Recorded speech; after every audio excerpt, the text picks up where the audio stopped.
Another chapter in Entree Leadership that I'd love to apply to life is Ramsey talks, it's called the map to the party.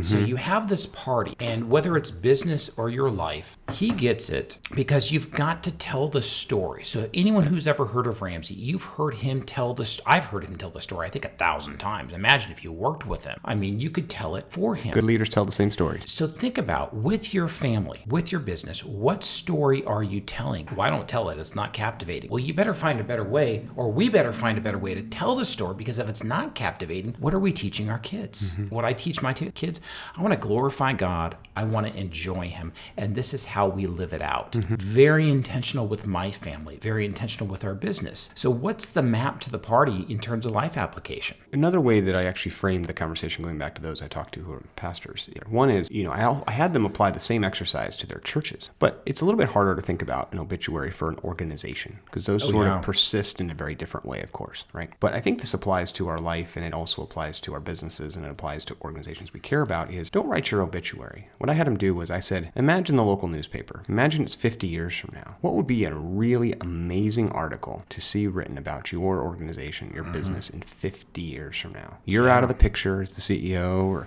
whatever role you have. What would be a really neat way to demonstrate that, right? But that would be, to me, that I think is the way people can also think about their life and how they apply some of these learnings, is just think very futuristically about what stories are people going to tell about you. You can read a book like this. That looks great.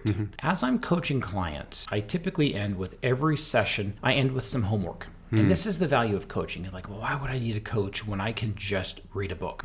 Because you need a coach who says, hey, Josh, next time we meet, what's going to be your homework? You're going to push it off until the day before the coaching session, but we'll talk about it. Then I'll bring it up again in 6 months. Hey, how are we working towards that? And even such as Ramsey's chapter on the map to the party, I so live this. I even have family meetings every single week with our family. And you might say, Eric, you're crazy. You're crazy not to have family meetings, because in my family, I have 4 kids. We're all going in different directions, and we need to make sure, and I've taught our family, hey, this is how we communicate.